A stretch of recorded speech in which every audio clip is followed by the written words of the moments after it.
Hello everyone, my name is Rashmi Sharma. I am an educator from Vanya Education Services. So in this video, we are going to start a current affairs session of August 2021. ਸੋ ਆਪਾਂ ਇਸ video ਦੇ ਵਿੱਚ ਆਪਾਂ ਕੀ ਲੈ ਕੇ ਆਏ ਆ current affair ਲੈ ਕੇ ਆਏ ਆ ਅਗਸਤ ਮੰਥ ਦੇ। ਹੁਣ ਆਪਾਂ ਡੇਲੀ ਕਰੰਟ ਅਫੇਅਰ ਡਿਸਕਸ ਕਰਿਆ ਕਰਾਂਗੇ ਜੋ ਕਿ ਆਪਣੇ ਅਪਕਮਿੰਗ ਵੇਰੀਅਸ ਐਗਜ਼ਾਮ ਲਈ ਬਹੁਤ ਜ਼ਿਆਦਾ ਇੰਪੋਰਟੈਂਟ ਨੇ।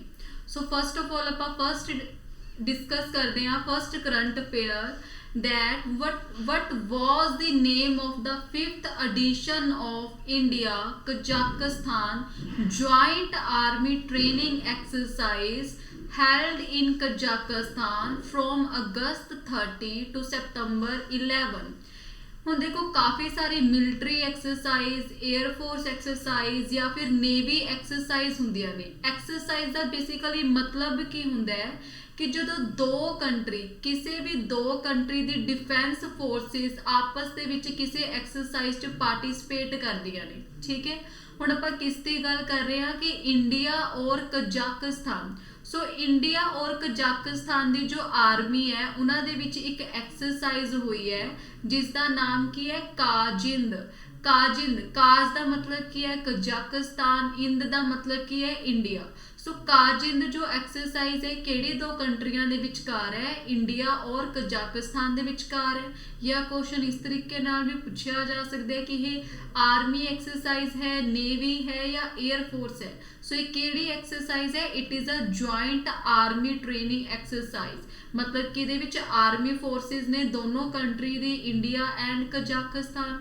और ये एक्सरसाइज होई किथे है, किथे हेल्ड की गई है। So it is held in Kazakhstan. सो तीन तरीके नाल क्वेश्चन आ सकता है।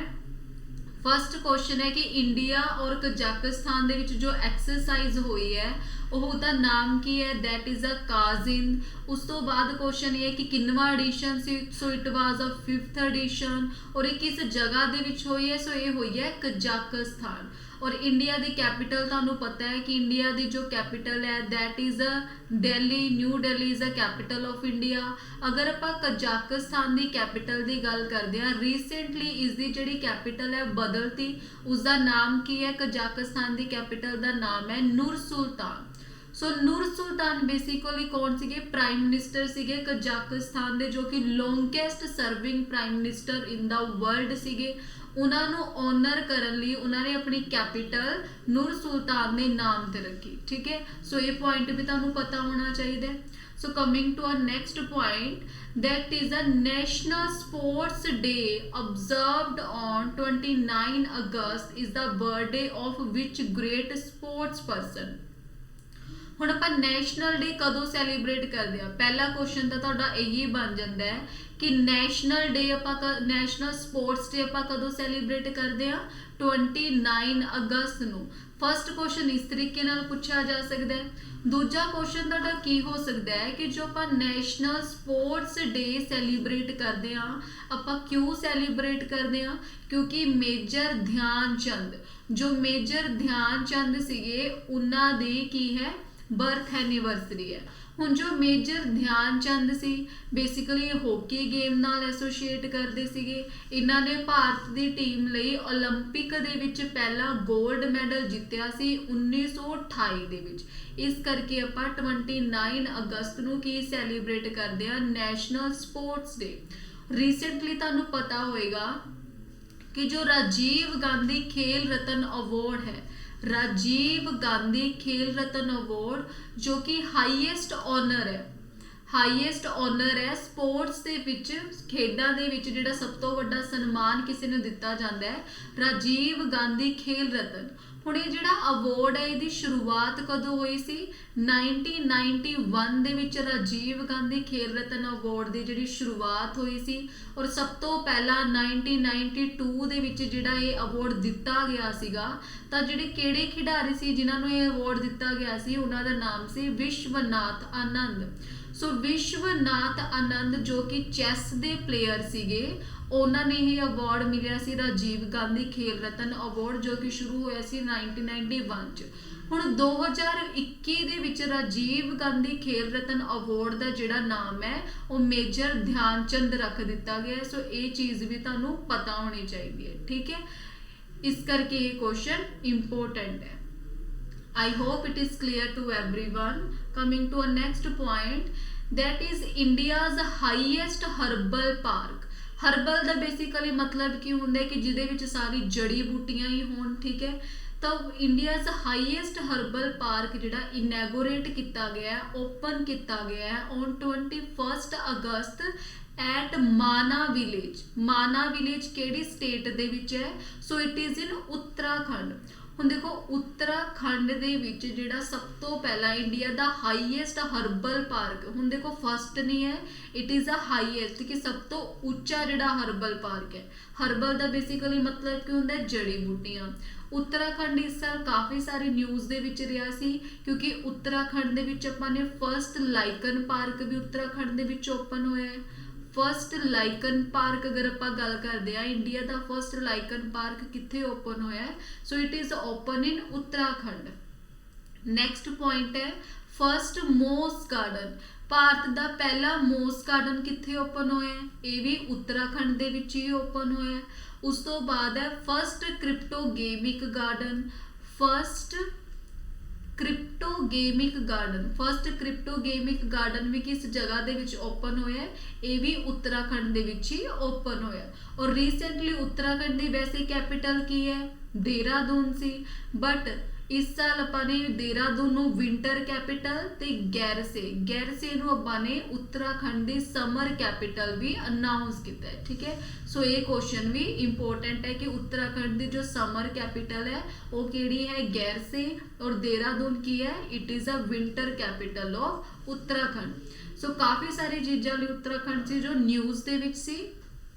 Coming to the next point, that is India's first green hydrogen electrolyzer manufacturing unit was started at which place? कि जो भारत का पहला फर्स्ट ग्रीन हाइड्रोजन इलैक्ट्रोलाइजर मैन्युफैक्चरिंग है ये कित्थे स्टार्ट किया गया है। देखो कोई भी इंडिया दे विच अगर फर्स्ट चीज़ होंदी है तो पेपर पॉइंट ऑफ व्यू लिए बहुत ज़्यादा इंपोर्टेंट अपने आप च ही हो जाती है क्योंकि पहली बार वो चीज़ हो रही है। सो इंडिया का फर्स्ट ग्रीन हाइड्रोजन इलैक्ट्रोलाइजर मैन्युफैक्चरिंग है जो कित्थे स्टार्ट किया गया है? बेंगलोर दे विच स्टार्ट किया गया है। So it is a very important question. ਹੁਣ देखो बेंगलोर ਤੇ काफ़ी सारे क्वेश्चन आते हैं जिमें इसरो है अपना, ISRO that is a Indian space research organisation. इसके हैडकुआटर भी कितने ने? बेंगलोर दे विच ने। और इसरो अपना बनया कदों सी? 1969 दे विच अपना इसरो बनया सी, ठीक है। बेंगलोर ਨੂੰ ਆਪਾਂ ਸਿਲੀਕਨ ਵੈਲੀ ਦੇ ਨਾਮ ਨਾਲ ਵੀ ਜਾਣਦੇ ਆ ਜਾਂ ਆਪਾਂ बेंगलोर ਨੂੰ ਆਪਾਂ ਇਲੈਕਟ੍ਰਿਸਿਟੀ ਆਫ ਇੰਡੀਆ ਵੀ ਬੋਲਦੇ ਆ, ਠੀਕ ਹੈ। Electric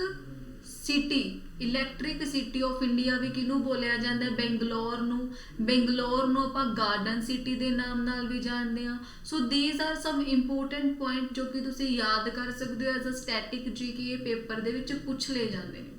So coming to a next point, that is which national park in Assam has become the first national park in India to be equipped with satellite phone?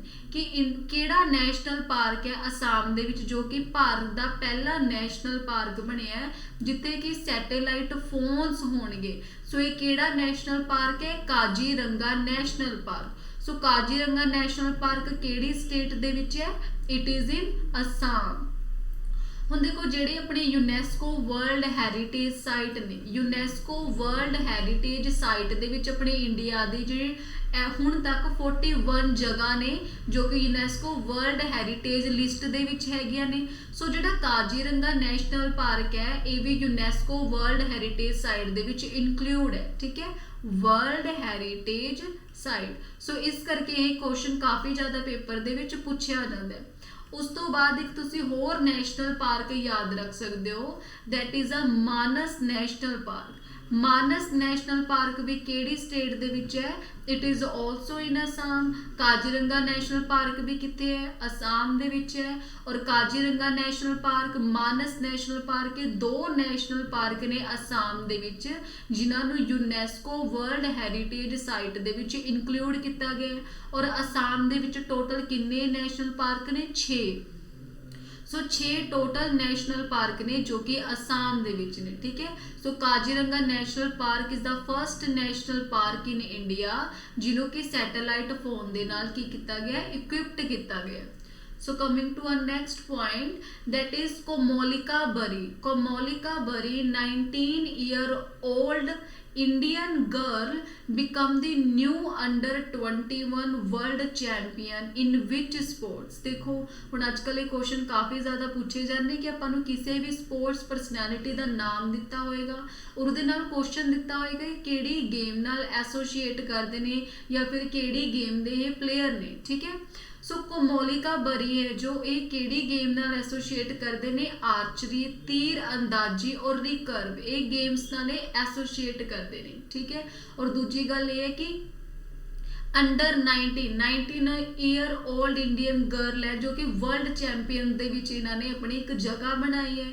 ਉਸ ਤੋਂ ਬਾਅਦ ਕਾਫੀ ਸਾਰੇ ਜਿਵੇਂ ਸ਼ਿਫਾਲੀ ਵਰਮਾ ਹੈ, ਸ਼ਿਫਾਲੀ ਵਰਮਾ ਕਿਹੜੀ ਗੇਮ ਨਾਲ ਐਸੋਸੀਏਟ ਕਰਦੇ ਹੈ? So Shafali Verma is a cricketer, ਠੀਕ ਹੈ। ਮਿਥਾਲੀ ਰਾਜ ਕੌਣ ਹੈ? ਇਹ ਵੀ ਕ੍ਰਿਕਟਰ ਨੇ। PV Sindhu badminton player. So ਇਹ ਕਾਫੀ ਸਾਰੇ ਪਲੇਅਰ ਜੋ ਕਿ ਨਿਊਜ਼ ਦੇ ਵਿੱਚ ਨੇ, ਤੁਹਾਨੂੰ ਯਾਦ ਹੋਣੇ ਚਾਹੀਦੇ ਨੇ ਕਿਹੜੀ ਕਿਹੜੀ ਗੇਮ ਨਾਲ ਐਸੋਸੀਏਟ ਕਰਦੇ ਨੇ। ਮੀਰਾਬਾਈ ਚਾਨੂ ਕਾਫੀ ਜ਼ਿਆਦਾ ਨਿਊਜ਼ ਦੇ ਵਿੱਚ ਹੈ, ਇਹਨਾਂ ਨੇ ਰੀਸੈਂਟਲੀ ਮੀਰਾਬਾਈ ਚਾਨੂ ਇਹਨਾਂ ਨੇ ਸਿਲਵਰ ਮੈਡਲ ਜਿੱਤਿਆ ਟੋਕੀਓ ਓਲੰਪਿਕ ਦੇ ਵਿੱਚ। ਇਹ ਵੀ ਕੀ ਨੇ? ਰੈਸਲਰ ਨੇ। ਸੋ ਐਵੇਂ ਦੇ ਕੁਐਸਚਨ ਪੇਪਰ ਦੇ ਵਿੱਚ ਕਾਫੀ ਜ਼ਿਆਦਾ ਪੁੱਛੇ ਜਾ ਰਹੇ ਨੇ ਕਿ ਕਿਸੇ ਵੀ ਪਲੇਅਰ ਦਾ ਨਾਮ ਔਰ ਉਹ ਕਿਹੜੀ ਗੇਮ ਨਾਲ ਐਸੋਸੀਏਟ ਕਰਦੇ ਨੇ। So next one is RBI. RBI ਕੀ ਹੈ? Reserve bank of India. ਹੁਣ ਜਿਹੜਾ ਆਰਬੀਆਈ ਰਿਲੀਜ਼ ਦੀ ਫਰਸਟ ਐਡੀਸ਼ਨ ਆਫ ਵਿਚ index to capture the extent of financial inclusion across the country, कि जो रिजर्व बैंक इंडिया है इन्हें अपना फर्स्ट एडिशन लॉन्च किया है, एक इंडेक्स लॉन्च किया है, ठीक है। उस इंडेक्स का नाम की है फाइनेंशियल इंक्लूजन इंडेक्स। ਹੁਣ ਦੇਖੋ ਜਿਵੇਂ ਆਪਾਂ ਆਪਣੇ ਕਿਸੇ ਵੀ ਐਗਜ਼ਾਮ ਦੇ ਵਿੱਚ ਇਕਨੋਮਿਕਸ ਆਉਂਦੀ ਹੈ, ਸੋ ਇਹ question as a economic point of view ਵੀ ਪੇਪਰ ਦੇ ਵਿੱਚ ਆ ਸਕਦਾ ਹੈ ਕਿ ਜੋ RBI Reserve bank of India ਹੈ, ਆਰਬੀਆਈ ਨੇ ਇੱਕ ਇੰਡੈਕਸ ਲਾਂਚ ਕੀਤਾ, first index across the country, ਉਸ ਦਾ ਨਾਮ ਕੀ ਹੈ? That is a financial inclusion index. ਹੁਣ ਜਿਹੜਾ ਆਪਣਾ ਆਰਬੀਆਈ ਹੈ that is a Reserve bank of India, RBI ਕਦੋਂ ਬਣਿਆ ਸੀ? 1935, ਜਦੋਂ ਗਵਰਨਮੈਂਟ ਆਫ ਇੰਡੀਅਨ ਐਕਟ 1935 ਆਇਆ ਸੀ, ਉਸੇ ਤਹਿਤ ਆਪਾਂ ਨੇ ਰਿਜ਼ਰਵ ਬੈਂਕ ਆਫ ਇੰਡੀਆ ਬਣਾਇਆ ਸੀਗਾ। So coming to our next point, the financial inclusion index is to be released annually in which month? ਹੁਣ ਦੇਖੋ ਜਿਹੜਾ ਇਹ ਇੰਡੈਕਸ ਹੈ ਇਹ ਹਰ ਸਾਲ ਇੱਕ ਰਿਪੋਰਟ ਤਿਆਰ ਕਰੇਗਾ ਔਰ ਹਰ ਸਾਲ ਕਿਸ ਮੰਥ ਦੇ ਵਿੱਚ ਆਪਣੀ ਇੱਕ ਰਿਪੋਰਟ ਤਿਆਰ ਕਰੇਗਾ? ਹਰ ਸਾਲ ਜੁਲਾਈ ਮੰਥ ਦੇ ਵਿੱਚ ਇਸ ਦੀ ਇੱਕ ਰਿਪੋਰਟ ਆਇਆ ਕਰੇਗੀ। ਸੋ ਜੋ ਨੈਕਸਟ ਕੁਐਸਚਨ ਹੈ ਇਸ ਦੇ ਨਾਲ ਹੀ ਰਿਲੇਟਡ ਹੈ ਕਿ ਜੋ ਫਾਈਨੈਂਸ਼ੀਅਲ ਇਨਕਲੂਜਨ ਇੰਡੈਕਸ ਰਿਪੋਰਟ ਹੈ ਇਹ ਕਿਹੜੇ 3 ਪੈਰਾਮੀਟਰ ਦੇ ਉੱਪਰ ਬੇਸ ਹੋਏਗੀ? That is on access, usage and quality. So ये क्वेश्चन बहुत ही ज़्यादा इंपॉर्टेंट है, ठीक है, बहुत ज़्यादा इंपॉर्टेंट क्वेश्चन है कि तुसी ਇਹ क्वेश्चन ਨੂੰ याद रखना कि ਕਿਹੜੇ 3 ਪੈਰਾਮੀਟਰਸ ਨੇ ਜਿਸ ਦੇ ਬੇਸ ਤੇ ਫਾਈਨੈਂਸ਼ੀਅਲ ਇਨਕਲੂਜਨ ਇੰਡੈਕਸ ਰਿਪੋਰਟ ਤਿਆਰ ਕੀਤੀ ਜਾਏਗੀ। So that is access, usage and quality, ठीक है। Coming to the next point, the world is second largest refurbished state of the art national gene bank. ਹੁਣ ਦੇਖੋ ਜੀਨਸ ਬੈਂਕ ਵਰਲਡ ਦਾ second largest gene bank ਆਪਾਂ ਨੇ ਕਿਹੜੀ state ਦੇ ਵਿੱਚ ਓਪਨ ਕੀਤਾ ਹੈ? So that is a UT, new Delhi. New Delhi ਦੇ ਵਿੱਚ ਆਪਾਂ ਨੇ ਨੈਸ਼ਨਲ ਜੀਨ ਬੈਂਕ ਹੈ ਜਿਹੜਾ ਜੋ ਕਿ second world largest gene bank ਹੈ ਉਹ ਓਪਨ ਕੀਤਾ ਹੈ। So the last question of today is exercise Konkan 2021, the bilateral naval drill between India and Britain was held in which area? कि जो हुणे मैं तुहानूं लास्ट दस के हटी हाँ कि जो एक्सरसाइज होंदियां ने बेसिकली या आर्मी बेस होणगियां, एयरफोर्स बेस होणगियां, या फिर ये आर्मी और नेवी बेस होणगियां। सो एक्सरसाइज हमेशा दो या दो तो ज़्यादा कंट्री दे विच हुंदी है। सो जो एक्सरसाइज कोंकण है, कोंकण एक्सरसाइज ये बायलैटरल नेवी एक्सरसाइज है जो कि केड़ी दो कंट्री दे विच है, it is between India and Britain. So India और ब्रिटेन दे विच जिहड़ी ये एक्सरसाइज है, एक्सरसाइज कोंकण ये हो रही है।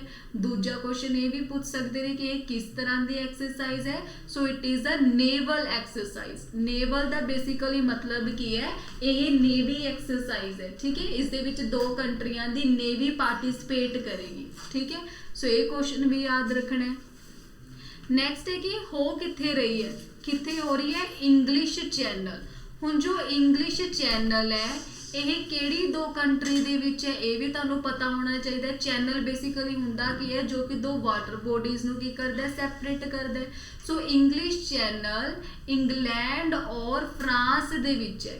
किहड़ी दो कंट्री दे विच है, इंग्लैंड और France. So these are some important question. I hope कि तुहानूं ये वीडियो पसंद आई होएगी। अगर तुहानूं ये वीडियो पसंद आई है so please share and subscribe our channel. मिलदे आपां नैक्सट वीडियो दे विच।